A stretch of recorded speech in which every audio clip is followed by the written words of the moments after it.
사랑하는 예수랑교회 성도 여러분, 2021년이 시작된 지가 엊그제죠. 이제 오늘 우리가 두 번째 주일을 맞이하고 있습니다.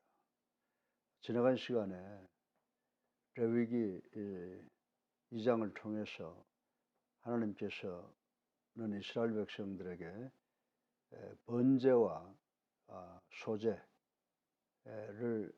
만들어 주셨다라고 하는 것을 새벽에 생각해 보았는데, 이 번제라고 하는 것은 짐승을 제물로 바치는 것이고, 이 소제라고 하는 것은 곡물을 하나님께 바치는 것으로 기록이 되어 있습니다. 근데 오늘은 레위기 3장 1절로 17절까지를 통해서 화목제라고 하는 것을 하나님께서 특별 제사로 제정해 주셨는데, 이 화목제에 대해서 생각해보고 우리 모두 은혜 받기를 바랍니다. 이 화목제라고 하는 것은 하나님과 인간 사이의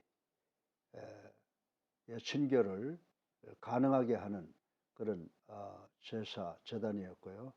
더욱이 이 화목제는 하나님과 화목하고 교통할 수 있도록 할 뿐만이 아니라, 그 화목을 기초로 하여 우리 인간들 상호간에 즐겁고도 거룩한 교제를 이룰 수 있는 계기를 마련해 주셨습니다. 그렇다면 이 화목제란 참으로 놀라운 제사 제도라고 아니할 수가 없습니다. 우리는 이 화목제의 의미를 통하여 측량할 수 없는 이 하나님의 자비와 은혜를 확인하며 또 경험할 수가 있습니다. 그래서 오늘 제가 세 가지를 여러분에게 말씀을 드릴 텐데, 첫 번째로 하나님께서 이 화목제를 통하여 먼저 하나님과 인간과 화목할 수 있는 길을 모색하신 점에 대해서 생각을 해 보겠습니다.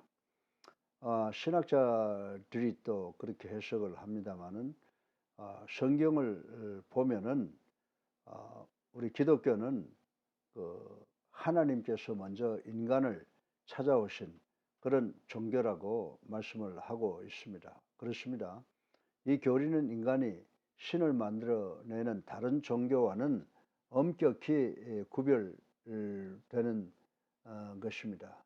이른 양을 찾아다니는 목자처럼 하나님은 죄로 인하여 죽을 수밖에 없는 인간을 손수 찾아다니면서 사랑을 베푸셨습니다. 영원한 형벌에 떨어져야 하는, 그래서 하나님과 교제가 완전히 단절되어 버린 인간을 위하여 하나님께서는 당신 자신과 다시 화해할 수 있는 길을 구체적으로 모색을 하셨고, 또한 그것을 인간에게 제시를 하셨습니다. 그 놀라운 사랑의 길이 오늘 본문을 통하여 가르쳐 주시는 화목제라고 하는 것입니다. 만약에 하나님께서 이 화해의 길을 마련해 주시지 않으셨다면 인간이 어떻게 하나님을 향해 감히 첫발을 내디딜 수가 있겠습니까?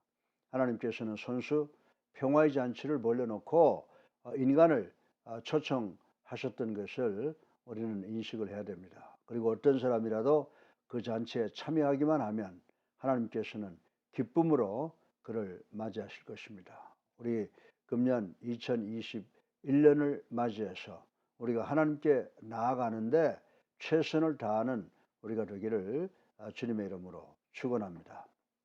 두 번째로, 하나님께서는 이 화목제를 통하여 모든 인간은 누구나 하나님과 화목할 수 있는 방법을 마련해 주셨습니다. 하나님이 마련하신 화목의 제단에는 누구나 다 나갈 수 있습니다. 화목제물이 준비된 이스라엘 백성이면 누구나 화목제물을 드릴 수가 있습니다. 물론 이 화목제를 드리지 않아도, 제물을 드리지 않아도 상관이 없습니다. 왜냐하면 이 화목제는 의무가 아니라 자원해서 드리는 것이기 때문입니다. 우리 마태복음 22장에 혼인 예식에 관한 예수님의 비유를 읽어보아서 잘 알고 있습니다. 혼인잔치를 벌린 주인은 하객들을 누구나 할 것 없이 초청했습니다마는 그들은 하나같이 핑계를 대며 초청을 거절했습니다. 그래서 주인은 저작거리에 나가서 아무나 신분에 관계없이 초청을 했습니다. 마찬가지로 인간은 혼인잔치에 비유되는 이 화목잔치에 빈부, 귀천 등 인간이 설정해 놓은 판단 근거와 조건에 관계없이 참여할 수가 있다는 것을 깨닫게 되는 것입니다. 다만 한 가지 화목제에는 화목제물이 필요했듯이 우리에게도 화목제물이 있어야 합니다. 그렇다고 해서 구약의 이스라엘 백성들처럼 소나 양 같은 실제적 제물이 필요한 것은 아닙니다. 왜냐하면 영원한 화목 제물이신 예수 그리스도께서 갈보리 언덕에 십자가와 보혈을 통해서 의의 옷을 마련해 주셨기 때문입니다. 그 옷을 입기만 하면 그리스도를 믿는 믿음만 있으면 되기 때문입니다. 예수를 나의 구세주로 살아계신 하나님의 아들로 영접하면 누구나 기쁨의 화목잔치에 참여할 수가 있습니다. 그러나 한 가지 중요한 것은 예복을 입지 않는 사람처럼 그리스도를 죄인의 구세주로 믿고 시인하지 않는 사람은 하나님과 정령 화목할 수가 없는 것입니다. 따라서 2021년을 맞이한 우리 성도들은 늘 우리들의 마음과 뜻과 정성을 다해서 예수님은 나의 구세주이시며 살아계신 하나님의 아들임을 믿고 시인하는 그런 사람이 되어서 하나님과 정령 화목의 관계를 이루어 나가시는 우리 모두가 될 때 우리에게 당한 모든 삶의 어려움과 또 코로나19 문제도 해결될 줄로 믿으시기를 주님의 이름으로 축원합니다. 셋째로 마지막으로 하나님께서는 이 성도는 이웃과도 화목해야 함을 요구하고 있는 것을 볼 수가 있습니다. 하나님께서 화목제를 허락하신 것은 물론 하나님과 죄 많은 인간들이 화목해야 될 것을 1차적으로 나타내셨지만은 두 번째로는 이 화목제물을 통해서 우리 성도들이 이웃과도 화목해야 된다라고 말씀을 하시고 계신 것입니다. 본문에는 기록이 되어 있지 않습니다만은 화목제에 사용된 제물은 하나님께 일부를 드리고 제사장이 일부를 취했으며 나머지는 주변 성도들 이웃들과 나누어 먹은 그런 전통이 있습니다. 이 사실은 화목이 하나님과 인간뿐만이 아니라 우리 인간 상호 간에도 이루어져야 함을 의미를 합니다. 그렇습니다. 우리의 화목제물인 그리스도로 말미암아 우리는 하나님과의 화목은 물론이지만 우리는 이웃과도 화목해야 된다는 것을 우리는 명심하고 또 명심을 해야 됩니다. 예수 그리스도께서는 하나님 앞에 나와 경배하기 전에 먼저 형제와 화목하라고 말씀하심으로써 우리 인간들끼리의 화목이 얼마나 중요한가를 가르쳐 주고 있습니다.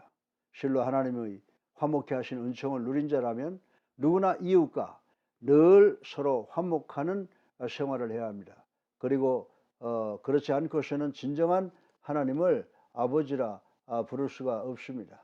사랑하는 성도 여러분, 구약의 화목제는 하나님의 자비로움과 은총이 얼마나 크고 놀라운가를 우리에게 보여주고 있습니다. 더욱 신비한 것은 우리가 이미 영원한 화목제물이신 예수님을 우리의 구세주로 살아계신 하나님의 아들임을 믿고 인정함으로써 그 놀라운 은총과 화목의 잔치에 참여하고 있다는 사실인 것입니다. 우리 성도들은 이 화목잔치를 통하여 하나님뿐만이 아니라 우리 이웃과도 더욱더 화목해져야 합니다. 또한 이 잔치에 참여하지 않는 사람에게는 하나님의 화목잔치를 널리 소개를 해야 된다라고 하는 것입니다. 따라서 이 화목제를 통해서 우리가 하나님과 먼저 화목하고 그리고 인간들끼리 화목해지고 더 나아가서는 이 잔치에 참여하지 못한 믿지 않는 사람들에게 하나님과의 화목 그리고 우리 성도와의 화목 잔치를 널리 소개하는 우리 모두가 되어야 될 줄로 믿습니다. 우리가 금년에는 하나님과의 화목을 통해서 사람들과의 화목이 되고 또 이것을 전하는 노력을 해야 될 줄로 압니다. 그리고 기도 열심히 하고 또 노력할 것은 상호 노력하는 것을 통하여 이 코로나19도 우리가 해결하는 그 역사가 곧 일어나게 되기를 주님의 이름으로 축원합니다.